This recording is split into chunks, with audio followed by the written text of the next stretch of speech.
America has a very anti-democratic form of democracy. This is a structural problem deeper than just the Electoral College, the Senate filibuster, campaign finance, or even voter disenfranchisement. While our government is not an autocracy, its system of elections and elected offices functions very poorly. To be sure, this is true for all democracies in the world. No country has gotten democracy right. Our system is just one of the more egregious cases. To explain this, first let's establish what is democracy. I'd define democracy as majority rule, but also rights, which establish red line limits on majority rule.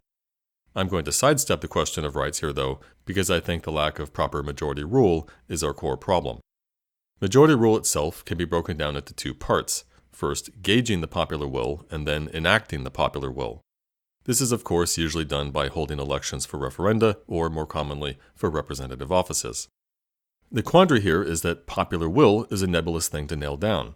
It's often the case that even individuals have only vague desires, and as soon as you consider the will of more than one person, it can be very difficult to say what exactly is collectively willed. Only when a group is presented with binary choices can clear preferences be established. As soon as we have three choices, the group's preferences can be contradictory. Choice A may be preferred over B, while B is preferred over C, and yet also the group prefers C over A, a circular contradiction. Then there's the whole problem of what choices are put to a vote. This is the main problem with direct democracy. It may sound more empowering for citizens to directly vote legislation up and down, but a society of millions of people can't just let anyone put up anything for a vote. So a direct democracy either ends up totally dysfunctional because of too many votes, or its real power ends up with those who call the votes, which is just a roundabout form of representation. So representative democracy is the only real option for large groups. How then should representatives be chosen to best represent the popular will? Well, there simply is no perfect way to gauge the popular will because the popular will itself is not fully definable. It's something we can only approximate. Still, some ways of approximating are more accurate than others, and it's my claim that our way in the US of doing it is particularly poor. Consider the basic forms representative government might take.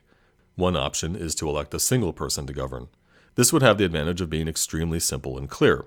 A single person represents a more coherent agenda than a group, so it would be generally more obvious to voters what they are actually voting for, and the credit and blame for all enacted policies would be extremely clear. On the other hand, obviously, resting legislative power in a single individual seems dangerously likely to slip into tyranny. The polar opposite form of representative government, the form we actually have, is to elect representatives of districts who together share power by voting amongst themselves. This seems to avoid the tyrannical capture of government by diffusing power. On the other hand, the connection between the expressed will of the voters and what they actually get becomes deeply mysterious.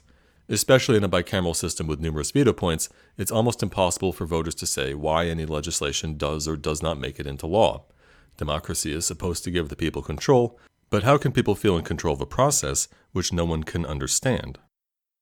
This single-member district form also makes our democracy beholden to the individual careers of the politicians. Much of the parliamentary maneuvering in our system is about the representatives' personal interests rather than their district's interests, let alone the general public interest. A compromise form of representation that's practiced in many parliamentary systems is to elect parties in proportion to a national vote, such that governance is done by a majority party or coalition of parties. This system lets voters express their preferences more precisely than in the two-party systems that form in district-based voting. Unfortunately, the coalitions typically lack sufficient consensus to govern because they're hobbled together from too many competing agendas. The better compromise, I believe, is to hold a national election that selects one winning party. By electing a single party to govern, the voter's choice has clear consequences, and there is zero ambiguity about who is responsible for the outcomes of the legislative process.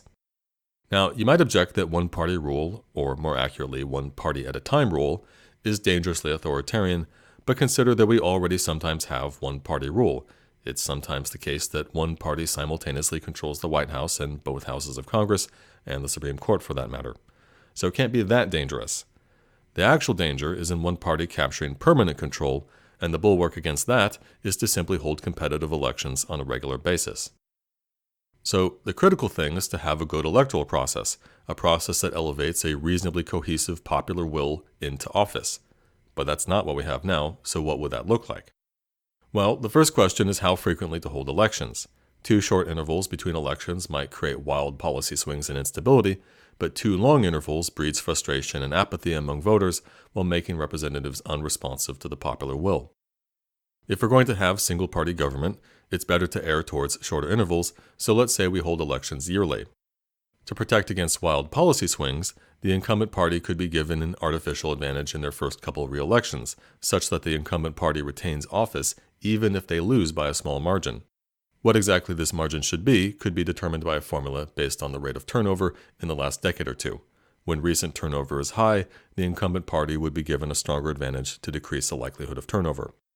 It might seem oddly anti-democratic to hand the election to anyone but the winner, but if the alternative is to simply hold elections less frequently, this at least gives voters a reasonable chance to turn out unpopular incumbents.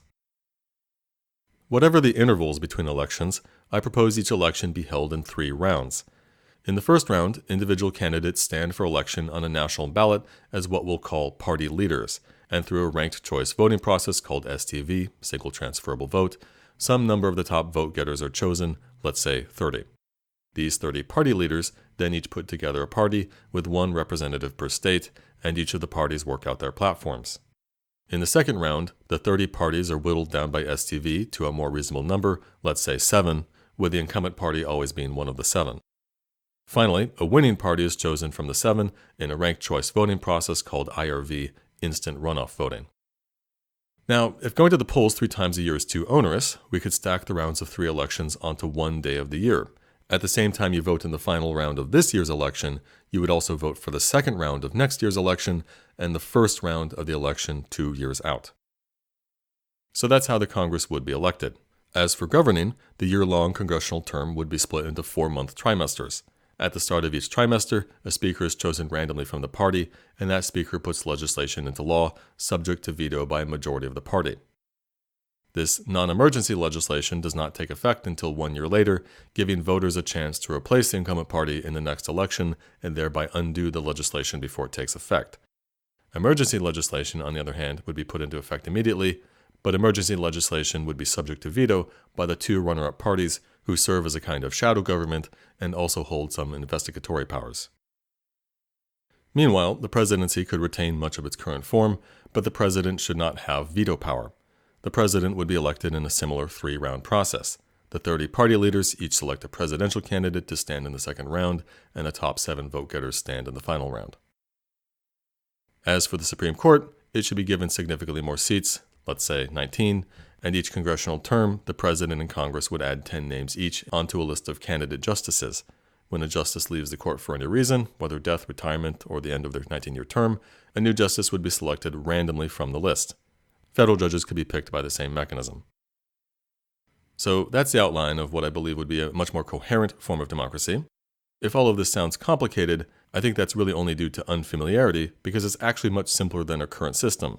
Recall that we currently have 2 houses of Congress, one districted by state, the other by population, a presidential veto that, contrary to the founders' intentions, puts the modern presidency at the center of our politics, and a staggered election schedule for the 2 houses in the presidency such that divided government prevails, creating a near-constant crisis of competing poles of democratic legitimacy.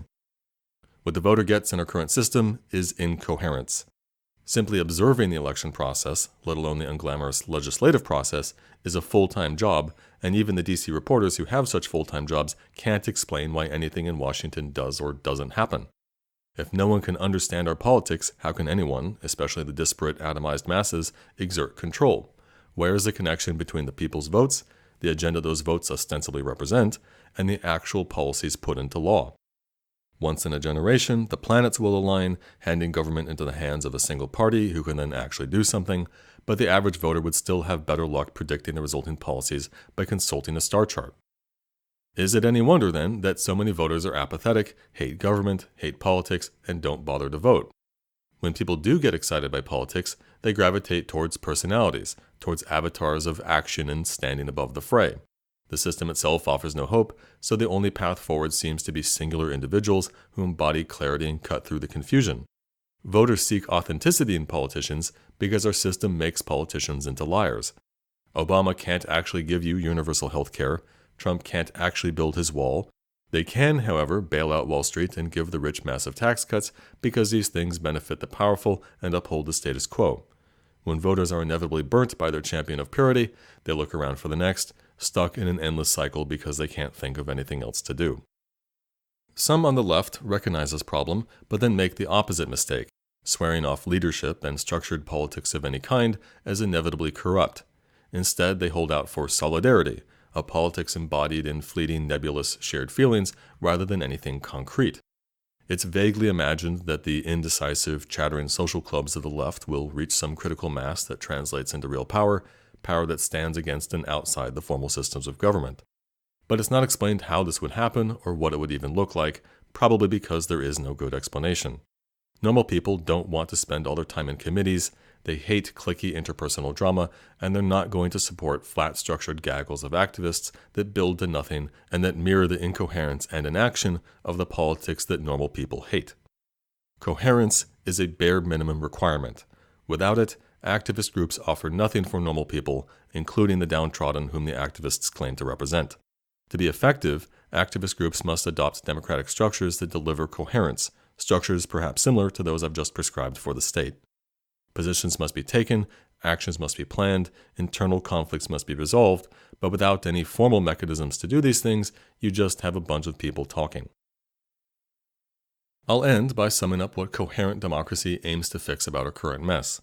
First, the bulk of decision-making in a democracy should reside in the electoral process itself.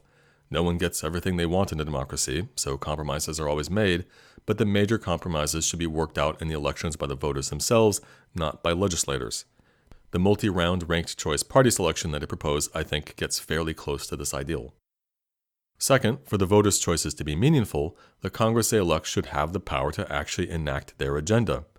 By electing a unified party to serve as the whole Congress, there would presumably be strong consensus, with internal debates confined to policy details and political strategy. A legislature without competing parties doesn't require lawyers and experienced lawmakers, opening Congress itself to much broader representation from society.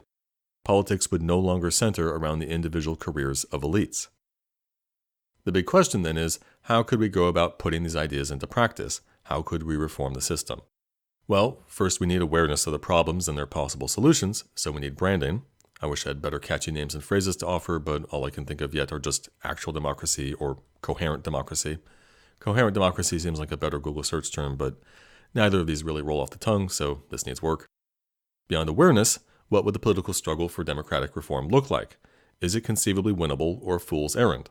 The problem we're trying to fix here is a deadlocked, directionless political system with enormous barriers to ordinary legislation, let alone constitutional amendments, so the challenge certainly seems daunting. The best course of action, I believe, is to prove out these concepts in other arenas, first in non-state organizations like activist groups and perhaps unions or co-ops, and then at the state level where process reform is much more attainable. California, for example, seems amenable to process reforms, especially if we start reasonably small, like say by removing the executive veto powers of the governor, and then perhaps working up to consolidating the bicameral legislature into a single house. Once several states have adopted these reforms, the same reforms would be much easier to sell at the national level. I have no illusions, though, that the two national parties could work together on reforms that upset the balance of power between them and undermine the careers of their members. The only option, really, is to capture a single party and then build for it a sufficient majority on the anti-status quo sentiments of marginal voters. For obvious reasons that I'll elide here, the party for this task is the Democrats, not the Republicans. Capturing the Democratic Party would require building a mass membership structure outside the party, a structure that is built on the same coherent democracy principles that it aims to institute for the state.